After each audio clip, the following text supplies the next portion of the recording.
Hey team, Shannon and Bria here. So we're just doing a quick little live Q&A for the week. Obviously last week we did one, and this week we're doing another one. We'll do them every week, guys, so if you've ever got any questions or anything in specific you want us to chat about, make sure you let us know so we can cover the topics for you. But of course today's little Q&A is basically on types of training, rest and recovery. So kind of going more down the exercise route. We've touched on nutrition on Monday, and yeah, we're kind of just going to cover a little bit about your training. So different types of training, well, there's heaps. You guys will know obviously from your own training, having a look on the app, having a look at their different workouts. You've probably seen different styles of training pop up as well, just with like gyms, you know. There's more circuit based training, there's, you know, your typical gym training, there's the bodybuilding, powerlifting, CrossFit, like there's so many different types of training. And the question is, what is the best type of training for you? Well, the answer to that is whatever you like, really. You know, the cool thing about training, guys, is your body does adapt to it. So I personally believe that it's nonsense, that idea of, you know, you were born with this kind of genetics, therefore you should do this kind of sport. Obviously some people are born with certain skills and that definitely helps towards that sport, but I can tell you from working with people and from even seeing people just naturally as athletes, you know, you can condition your body to train however you want. If you want to be a gymnast, you can totally be a gymnast. If you want to be a CrossFit athlete, you can do that as well. It's just a matter of giving your body the right stimulus, enough, and that consistency, just like nutrition, and you'll obviously get there. So yeah, different types of training. I mean, personally, I've tried different types over the years. I used to be a CrossFit coach, so for me, I did CrossFit a bit and I loved that. I dabbled in a bit of bodybuilding as well. You know, dance. I don't know. What about you? What sort of training do you do? Whatever I want, really. Whatever, eh? Yeah, there's so many types. We did some powerlifting for a while. That was fun. But the main difference, guys, in your types of training is, I guess, the goal you're going for. So, you know, if your goal is to get like really, really jacked, you want to get huge muscles, you want to get super, super strong, then obviously following more of a powerlifting type program is going to help with that, because it's going to give you a level of strength that you won't get from doing, say, pure CrossFit alone. You know, if your goal is to, say, lean out and you want to, you know, get really like ripped, that's the thing. You know, obviously following more of a high intensity program where you are doing a little bit more conditioning work, such as CrossFit or such as any HIIT training, that is obviously going to help as well. But having said that, guys, you can always mix and match some trainings. The most important thing I would say to focus on is pick your goal and stick to one goal mainly, because even though you can pick and choose different types of training, you aren't going to get as good of a result basically as if you were just like, you know what, I want to get strong, I'm just going to do a solid powerlifting program for 3 months and my nutrition's going to match that specific type of training, versus being like, oh, I want to get strong, I'm going to do some CrossFit, but I'm also going to go and run 10Ks every weekend because I really enjoy marathon training too. So, you know, you have to be careful with the kind of stimulus you do give your body, because, you know, it's just like anything. If you do bits of stuff, it's not going to be as good as if you focus on one thing purely. And then, of course, is where personal trainers come in, guys. Like, honestly, personal trainers are magic for that. You know, we've studied it. We know what we're talking about.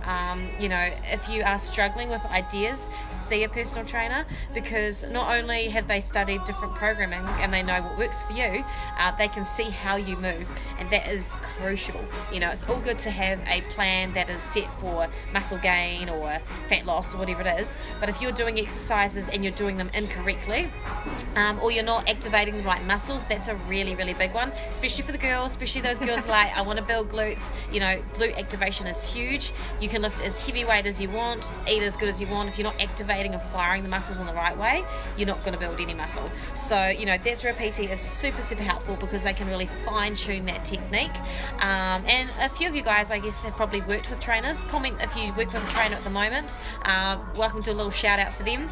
I know quite a few of you you are working with our trainers here, and yeah, it helps so much with your results because you do have somebody to look over you and make sure you're doing things the right way. So yeah, even I have a PT and I'm a PT because it's good to have that person coaching you. So next one I wanted to discuss was the importance of weight training. So importance of weight training, guys, that is huge. It doesn't matter, personally in my opinion, doesn't matter what your age is, what your goal is. Weight training is one of the most important things you can do for your body. Just like we're talking just general, go pick up a dumbbell, press a resistance away from you, could even just be your body weight, but some form of strength work. As we get older, especially as we get over the age of 40, and for ladies in particular as we go through menopause, weight training becomes super important for helping to prevent osteoporosis. It keeps our bones really, really strong, and nothing else can do it the same way that weight training can. Obviously calcium, that helps, but you need that external stimulus, which you obviously do get from weight training. So weight training is just super important. For anybody whose goal is to tone up, weight training again is going to give you that. A lot of people make the mistake of focusing purely on cardio. Now cardio definitely does have its place. It's fantastic for the heart, it's fantastic for your cardiovascular system, but you still want to be making sure that you are hitting the bones, making sure that you are stimulating everything right. And of course, the cool thing with weight training, guys, is it actually increases your metabolism like after the session. So for instance, just to give you an example, if you were to jump on the treadmill and go for a 5k run, yep, you'll be burning calories during that 5k, you'd be feeling good, get quite a good endorphin rush after, but that's about it. You leave the gym, the work's done, and it's, you're on with your day. You still got all the benefits during the session though. If you come to the gym and you do, say, some squats, you do some bench press, you do some shoulder press, you play around with some resistance training, then you're obviously burning during that session, but after you're burning as well. So it's basically, without getting too scientific, guys, your body has what is called EPOC. So it stands for excess post-exercise oxygen consumption, or something like that. It's something like really, really brainy, but basically what it means, guys, is that your body needs oxygen, it needs fuel after you've trained, and your body keeps it's like a little ticking thing. You keep ticking over and burning as you go throughout the day. So that's why they say weight train, because it increases more calories, like you burn more calories than if you were just to do like a walk on the treadmill. The other thing about that, guys, is your body doesn't adapt to it in the same way. So you've probably noticed maybe when you first got into the gym that you might have lost weight fast, you might have felt good, like all these things would have happened from your cardio, but that only lasted the first month. And then 3 months down the track, you're like, why am I not getting results? I'm still going to the gym, I'm spending half an hour on the cross trainer, I'm working really hard on the cross trainer, nothing is happening. It's because your body's adapted to it. It's smart, and cardio, your body is so smart at adapting to that. Whereas with weight training, your body doesn't really get that chance to adapt because you're always changing it up. You're playing around with the tempo, you're adding more reps, more sets, more weight, all that stuff that keeps your body guessing what's coming next. Versus just, I've done this before, and you plateau. So yeah, that's why I love weight training. But obviously keep both of them. Depending on your goal as well, will depend on the frequency of what kind of training you do. Obviously, if your goal is to run a marathon, weight training is still important because you need to make sure that all your bones and your ligaments and everything is supported and is strong. But obviously, your ratios, you're going to be doing cardio more than you are weights. Same as if your goal is to do Olympic lifting, you're probably going to be lifting weights longer than you are running. So yeah, similar sort of thing. Well, one of the things as well is with weight training, a lot of people come in and they tend to avoid it because they think, I'm going to get big. Yeah. I don't want to get big. Like my mother-in-law is the perfect example. She's 76 years old, and when we first got her into the gym, she didn't want to touch the weights at all. She was like, I'm too old for this. I don't need to gain muscle or anything like that. I just want a little bit of strength. And she would walk on the treadmill forever. And we finally got her a trainer, and he started making her do a little bit of weights and stuff like that, and now she just absolutely loves it because she's noticing a difference in her body that she wasn't with just walking or rowing for half an hour. It's so cool. And her movement's probably way better too, right? She's so much better now. She's so happy she's able to get up off the couch without holding herself up Yeah. and pushing, no, it's phenomenal. It's massive. Massive, guys. Massive. Next one. Why fitness apps aren't the best. Now, I just thought I would talk on that. So, you've probably seen, I don't know, there seems to be a lot of apps out there that give you... and I'm not talking about the Snap Fitness app. That's obviously that's different because we're on the challenge, and Snap caters the app like really well to you guys. I'm talking about, you know, you go on Google Play Store, you download a free app. Yeah, I'm not naming names, but she did, so she nailed it. Pretty much. So the problem with those apps, guys, is they give you a generic plan. They don't know anything about you. The person who designed the app is probably, I know, for instance, there's one particular man in Auckland. Some people probably know of him. He is quite famous in the bodybuilding world. He's done very well for himself, and like, good on him, he's worked hard. But the thing I don't like about his app is it is literally, and he's admitted this, it is a generated system on the computer that just spits out workouts. So you could put in, my goal is XYZ, and this computer will just generate random exercises for you to do. And the problem with that, guys, is it's not customized to you, I just come back to everything should be customized to you. Get a coach who can see you in person or online, but they can have that conversation with you. They can ask you how your body feels. Do you have any old injuries? All these things that are super, super important.